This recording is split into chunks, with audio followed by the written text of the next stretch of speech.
दोस्तों आप देख रहे हैं ये शानदार विद्यालय, ये राजस्थान के जालोर जिले का बागरा का सीनियर हायर सेकेंडरी विद्यालय है जो जैन समाज द्वारा निर्मित करके आज से 70 साल पहले शिक्षा विभाग को डोनेट किया था। और इस विद्यालय का नाम है राजेंद्र सूरी राजकीय उच्च माध्यमिक विद्यालय। राजेंद्र सूरी जी जो जैन मुनि हुए, विख्यात प्रसिद्ध जैन मुनि हुए, और उन्हीं की चौथी पीढ़ी के उनके शिष्य डॉक्टर संयम विजय जी महाराज से आज इस विद्यालय में पधारे। मैं स्वयं भी यहाँ पर उपस्थित हूँ और बहुत ही विद्वान हैं। इनके अमृत वचनों को सुनने के लिए लोग लालायित रहते हैं। उनके साथ में उनके छोटे अनुज, सगे अनुज भुवनेश जी विजय जी महाराज साहब भी साथ में पधारे हुए हैं। तो इन बच्चों को और हम सभी लोगों को अपने ज्ञान से लाभान्वित करेंगे।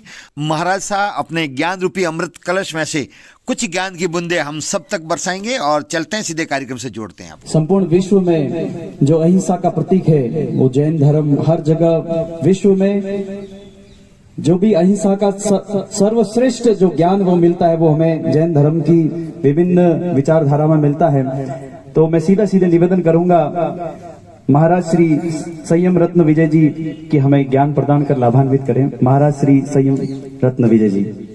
आप सभी इंतजार कर रहे थे हमारा। किसी चीज को पाना होता है तो इंतजार करना ही पड़ता है। कहते हैं कि जितनी गहरी प्यास होती है उतनी ही गहरी तृप्ति होती है। बिना प्यास के पानी मिलता है क्या? प्यास लगती है तो हम किसे ढूंढते हैं? पानी को ढूंढते हैं। आपको किसकी प्यास है? पानी की कि ज्ञान की? हाँ, पानी की प्यास बुझानी होती है तो किधर जाते हो? जहां पानी होता है वहां। और ज्ञान की प्यास होती है तो कहाँ जाओगे? जहां ज्ञान होगा वहां। ज्ञान किसके पास मिलता है? एक गुरु के पास होता है और दूसरा माध्यम होता है आपके पास जो किताब होती है, जो पुस्तक होती है। बिना पुस्तक के आप पढ़ नहीं सकते हैं। तो जिससे आपको ज्ञान प्राप्त करना है तो सबसे पहले बात ये आपके दिमाग में बिठाना होगा कि उसका हमें क्या करना है? सम्मान करना है। क्या करना है?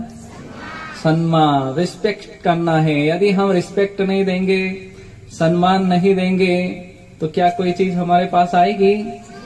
आपके घर कोई मेहमान आया और आपने उससे अच्छा नाश्ता पानी कराया, अच्छा सम्मान किया, वो मेहमान फिर आएगा कि अच्छे लोग हैं, भले लोग हैं, वहां जाना चाहिए। और मान सम्मान नहीं करोगे तो कोई आएगा क्या? कोई आने वाला नहीं। मेहमान को खिलाया पिलाया और फिर कहा कि क्या कभी तुम्हारे बाप के जमाने में ऐसा नाश्ता किया है? तो क्या आएगा वो कभी? खिला करके अपमान करना। जहां से आप ज्ञान प्राप्त कर रहे हो, जिससे आप ज्ञान ले रहे हो और जिस पुस्तक से आप ज्ञान ग्रहण कर रहे हो उसका सम्मान करना जरूरी है। तो कई लोगों की आदत होती है थूक लगाकर पलटते हैं। अपना थूक यदि किसी को लगाते हैं तो अपमान होता है ना। तो कभी भी कॉपी के, किताब के थूक नहीं लगाना। अपनी किताब को, अपने साहित्य को हमेशा कपड़े से ढक कर रखना, धूल न लग जाए ऐसे नहीं रखना, इधर उधर पटकना नहीं चाहिए। पुस्तक बोलती है कि नहीं बोलती है? ये बताओ। बोलती है? नहीं बोलती है? हम बताते हैं बोलती है। पुस्तक क्या कहती है? कि हमारी रक्षा करो। किससे रक्षा करो? तो एक श्लोक है, उसमें लिखा है तेला द्रक्षेत जले द्रक्षेत रक्षित शिथिल बंधनात् मूर्ख हस्तेन दातव्यम एवं वदति पुस्तकम। कि जला द्रक्षेत यानी मेरी किससे रक्षा करो? जल से। पानी की बूंद किताब के लगनी नहीं चाहिए। पानी गिर गया किताब पर तो किताब का क्या होगा? खराब हो जाएगी। तेलाद रक्षेत, तेल से भी रक्षा करना चाहिए। यदि थोड़ा तेल लग गया तो कॉपी किताब खराब हो जाती है। रक्षित शिथिल बंधनात्, शिथिल बंधन यानी कि ढीला। एकदम कॉपी किताब को इधर खुले छोड़ दी, इधर उधर रख दी, ढक करके नहीं रखा तो वह कॉपी किताब भी खराब हो जाएगी। इसलिए हम जिस बुक से, जिस कॉपी से हम पढ़ रहे हैं उसे कैसे रखना चाहिए? कपड़े में ढक कर, ऊंचे स्थान पर पैर लगना नहीं चाहिए, उस पर बैठना नहीं चाहिए, कागज में खाना नहीं चाहिए, कागज को फाड़ना नहीं चाहिए, कागज को जलाना नहीं चाहिए, कागज को इधर उधर पैर में आए ऐसे नहीं रखना चाहिए। तो ज्ञान का आप सम्मान करोगे तो आपके अंदर ज्ञान आएगा। तो किससे रक्षा करना है? पहले क्या बताया, किससे रक्षा करना है? दूसरा, तीसरा, खुले स्थान पर नहीं रखना, ढक करके पैक करके रखना। कॉपी किताब होती तो उसके ऊपर कवर चढ़ा करके रखना। कवर चढ़ा कर रखते हैं तो वह सेफ रहती है, उसकी उम्र बढ़ती है। चौथी बात, मूर्ख हस्ते न दातव्यम, मूर्ख के हाथ में कभी मत दो। ऐसा कौन कहती है? एवं वदति पुस्तकम, इस प्रकार से पुस्तक कहती है कि मूर्ख के हाथ में कभी भी मुझे मत दो। यदि आएंगे तो कैसे आए?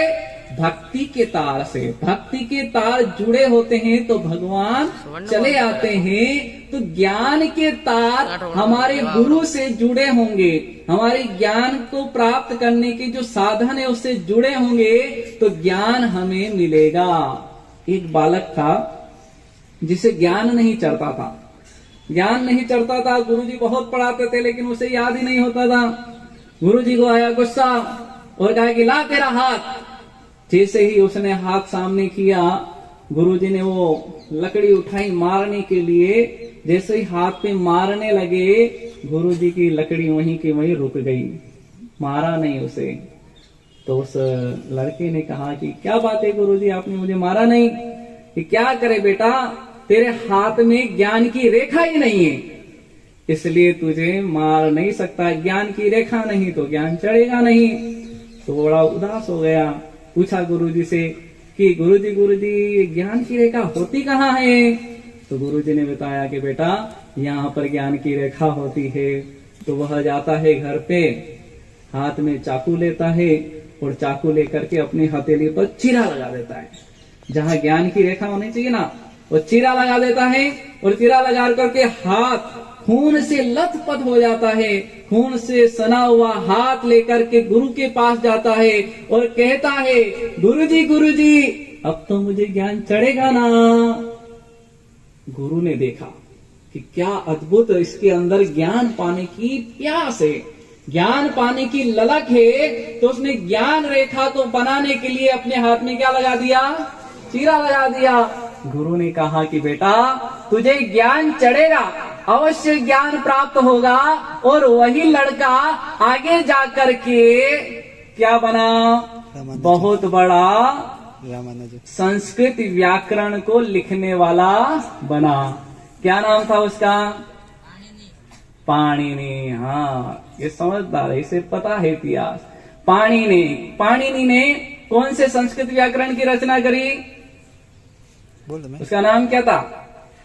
पाणिनि ने जिस व्याकरण की रचना करी वह किस नाम से विख्यात है आज? बताओ, किसे पता है? अष्टाध्याय है। उसका नाम क्या है? श्री लघु सिद्धांत कौमुदी। क्या है? अष्टाध्यायी है, लेकिन उसका नाम क्या है? लघु सिद्धांत कौमुदी। वह पाणिनि शिव की आराधना करता है और डमरू बजता है और डमरू की ध्वनि को पकड़ करके उसमें से स्वर व्यंजनों को वह केचप करता है। और लघु सिद्धांत कौमुदी की रचना करने से पूर्व 14 स्वर 33 व्यंजन एक सूत्र में वह प्रतिबद्ध कर देता है। वह सूत्र कौन सा? किसी को याद है? किसी को याद है? नहीं याद है, मैं बताता हूँ कि वह सूत्र कैसे बने। ऐ उन री लिक ए औ ऐ ओत है वरट लण यम गणनम झवय गणदस खप चटत चटत वकप यस सर हल इति महेश्वाणी सूत्राणी।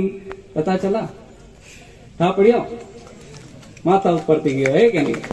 तो यह कौमुदी, जब आप संस्कृत व्याकरण का अध्ययन करोगे, कौमुदी का अध्ययन करोगे, तब जाकर के आपको पता चलेगा इसके अंदर ऐ उण अ ई उ और न हलंत, हलंत होता है उसका लोप हो जाता है। अ ई उ ऐ उण रील रिक रील री ए ओंग यानी कि ए और ओ, ऐ ओच, ऐ ओ, ऐ ओन रील रिक, ए ओंग ऐ ओच, हयवरट। उसमें फिर बाद में व्यंजन चालू हो जाता, हयवरट, लण, हयवरट, यमगणनम, झबगणदस, झबगणदस, ख फ चट तव, क प य स स सर हल। इस प्रकार से स्वर और व्यंजनों का समावेश एक सूत्र में पाणिनि लिख देता है, फिर उसी से पूरी लघु सिद्धांत कौमुदी अष्टाध्यायी पूरी व्याकरण बन जाती है। अब आप देखिए, एक बच्चा जिसे ज्ञान नहीं चढ़ता था, जिसके हाथ में ज्ञान की रेखा नहीं थी, लेकिन ज्ञान को पाने की ललक थी, तो वह आगे जाकर के वह विद्वान बन गया।